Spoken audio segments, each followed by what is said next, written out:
اللہ نے فرمایا لوگوں راستہ مانگو تو قرآن کا نہیں، کیونکہ قرآن پڑھ کر بھی بہت سے لوگ گمراہ ہوتے ہیں۔ دنیا میں جتنے فرقے بنے قرآن پڑھ کر بنے، جتنے گمراہ فرقے ہیں سب سے پہلے دلیل میں وہ قرآن دیا کرتے ہیں۔ قرآن کا یہ کمال ہے، یضل بہ کثیرا ویہدی بہ کثیرا، قرآن بہت سے لوگوں کو گمراہ کرتا ہے، بہت سے لوگوں کو ہدایت دیتا ہے۔ انعام یافتہ لوگوں کے دامن کو پکڑنا تیرا کام ہے، اور قرآن کے دامن کو پکڑنا اللہ والوں کا کام ہے۔ ڈائریکٹ قرآن کو پکڑنے کی کوشش کرے گا تو پھر گمراہی تیرے ہاتھ آئے گی۔ میرے دوستو، آج آپ دیکھیں گے جتنے لوگ آپ صحیح راستے سے گمراہ ہو رہے ہیں، ان لوگوں کا سب سے بڑا پرابلم یہ ہوتا ہے کہ وہ اللہ والوں کے راستے کو چھوڑتے ہیں اور ڈائریکٹ قرآن اٹھاتے ہیں سمجھنے کے لیے، ڈائریکٹ بخاری سے مسائل استنباط کرنے کی کوشش کرتے ہیں۔ انسانی عقل بہت تھوڑی ہوتی ہے، دھوکہ کھا جاتے ہیں۔ وَلَقَدْ يَسَّرْنَا الْقُرْآنَ لِلذِّكْرِ فَهَلْ مِن مُدَّكِرٍ، اور بے شک ہم نے قرآن یاد کرنے کے لیے آسان فرما دیا ہے، تو ہے کوئی یاد کرنے والا؟ تو یہاں پہ قرآن کو یاد کرنا آسان فرمایا ہے۔ بعض لوگ اس کا ترجمہ کرتے ہیں کہ ہم نے قرآن کو سمجھنے کے لیے آسان بنایا، تو وہ بیچارے قرآن پاک کو سمجھنا شروع کر دیتے ہیں۔ ایسا ہرگز نہیں کرنا چاہیے۔ قرآن سمجھنے کے لیے آسان نہیں ہے، یاد کرنے کے لیے آسان ہے۔ یہی وجہ ہے کہ 6 سال کا بچہ بھی ہمارا قرآن عظیم کو پورا کا پورا یاد کر لیتا ہے۔ لیکن سمجھنا اگر آسان ہے تو پھر آپ بتائیے کہ ہر شخص کے قرآن سمجھ کے عالم نہ بن جاتا؟ ہر شخص ایک بہت بڑا عالم دین ہوتا ہے، جو قرآن پڑھتے جاتے اس کو سمجھتے جاتے۔ جب سمجھنا آسان رکھا ہے اللہ نے تو ہر گھر میں ایک عالم ہوتا، قرآن کا عالم، جو قرآن کے تمام علوم کو جانتا ہوتا، لیکن ایسا نہیں ہے۔ لہٰذا معلوم یہ ہوا کہ اس کے ظاہری مفہوم کو اس طرح بیان کرنا کہ یہ قرآن کو سمجھنے کے لیے آسان بنایا گیا ہے، لہٰذا ہم خود بھی اپنی محنت سے اس کو سمجھ سکتے ہیں، ایسا نہیں ہے۔ اگر کوئی اس کا دعوے دار ہے تو وہ غلطی پر ہے۔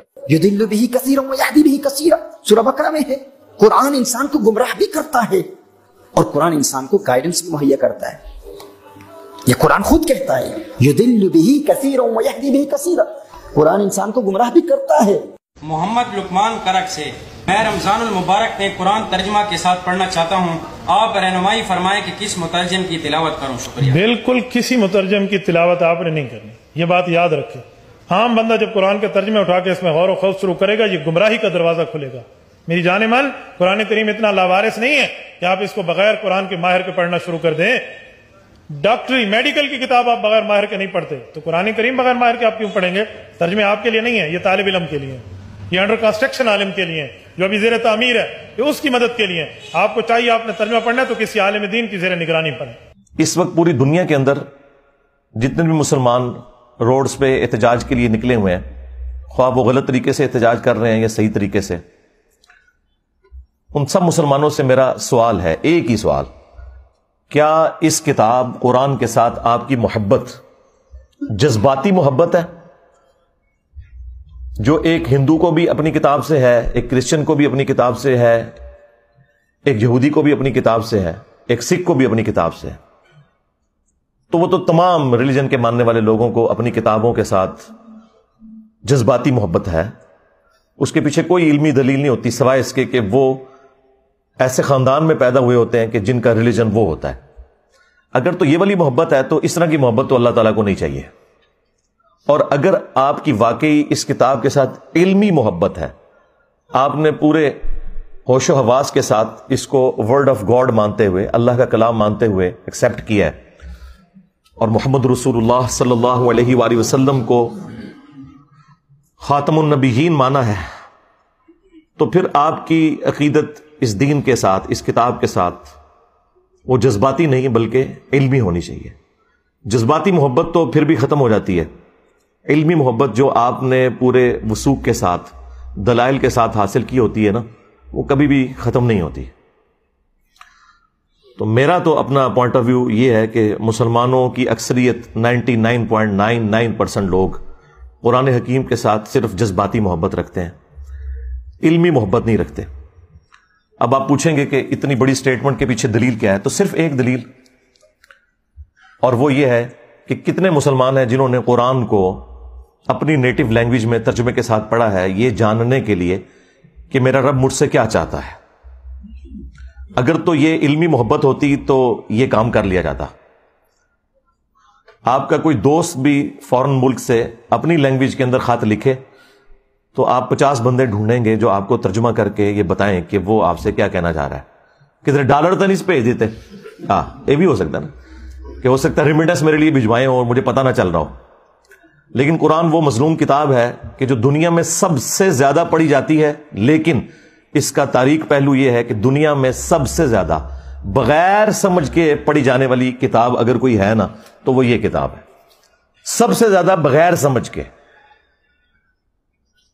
اس وقت بمشکل 15 سے 20% مسلمان ہیں جو بائی برتھ عربی ہیں. باقی تو 85% کے قریب مسلمان جو ہیں وہ اجمی ہیں، ادر دین عرب ہیں، اور ان کی نیٹو لینگویج عربی نہیں ہے. اور ان میں سے بھی کتنے لوگ ہیں جو سیکھتے ہیں.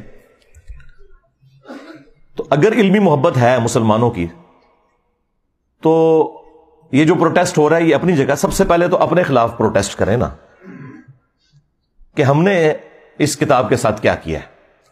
ہماری عوام نے، ہمارے علماء نے، عوام نے اسے مردے بخشوانے کا ذریعہ مان لیا ہوا ہے، بس اس سے زیادہ کچھ نہیں ہے. یا زیادہ سے زیادہ کسی نے چھلانگ ماری تو ناظرہ، کسی نے تھوڑی لمبی چھلانگ ماری تو بچے کو حفظ کروا دیا، ایک طوطا بنا دیا جسے کچھ نہیں پتا، اور وہ اس امید میں ہے کہ یہ حافظ قرآن ہمیں ساتھ لے کے جائے گا. کتنے لے کے جائے گا یہ آگے جا کے پتا چلے گا. بھائی یہ جو ابو داؤد کی حدیث المستدرک للحاکم میں جو حدیث موجود ہے، مشکات کے اندر بھی موجود ہے، حافظ قرآن کی فضیلت کے اعتبار سے وہ اس حافظ کے لیے جس نے قرآن کے حلال کو حلال اور حرام کو حرام جانا. جس حافظ قرآن کو یہ پتہ ہی نہیں قرآن میں کیا لکھا ہوا ہے تو وہ یہی کرے گا نا کہ رمضان کے دنوں میں چھوٹی چھوٹی وہ خشخشی داڑھی رکھ لے گا اور تراویح پڑھائے گا مسجد کے اندر جا کے، اینڈ پہ معاوضہ وصول کرے گا اس کا، اور عید والے دن جا کے شیو کروا دے گا اور پھر اگلے رمضان میں دیہاڑی لگانے کا انتظار کرے گا. زیادہ تر حافظ تو ایسے ہی ہیں. اور جو آپ کو باعمل حافظ قرآن نظر آ رہے ہیں تو ہمارے علماء کا بھی باعمل ہونا یہ ہے کہ کوئی پگڑی یا داڑھی رکھ لے اور شلوار ٹخنوں سے اوپر کر لے یا ہاتھ میں تسبیح پکڑ لے. یہ تو ایک چھوٹا سا جز ہے عمل کا. باعمل حافظ قرآن یہ ہے کہ جو قرآن کی تعلیمات کو منوان اسی طریقے سے تسلیم کرتا ہے اور اس پر عمل کرتا ہے. تو عمل تو اسی صورت میں کرے گا نا جب اسے پتا ہوگا کہ قرآن کے اندر کیا لکھا ہوا ہے. جب مسلمان کو یہ پتہ ہی نہیں قرآن میں کیا لکھا ہے، اس نے عمل کہاں سے کرنا ہے؟ اب جن لوگوں کو سمجھ تھی، یعنی علماء کا طبقہ جن کا کام تھا کہ وہ عوام الناس کو دین سکھاتے، وہ الٹا اسلام کے دشمن بن گئے انجانے میں. یا ہو سکتا ہے بعض جان بوجھ کے بھی ایسے کرتے ہوں کہ انہوں نے پبلک میں یہ مشہور کر دیا کہ قرآن و حدیث ڈائریکٹ نہ پڑھنا، گمراہ ہو جاؤ گے. آپ مجھے ایمانداری کے ساتھ بتائیں کہ اگر یہ جملہ کوئی کافر بولے، جیوز میں سے، کرسچنز میں سے، ہندوؤں میں سے، کہ یار قرآن ڈائریکٹ نہ پڑھنا گمراہ ہو جاؤ گے، تو ہم اس کی شکل دیکھ کے یہ فیصلہ کریں گے اچھا یہ ہندو ہے نا اس لیے مجھے کہہ رہا ہے، تو ہم اس کے ساتھ لڑ پڑیں گے کہ تو قرآن کا دشمن ہے.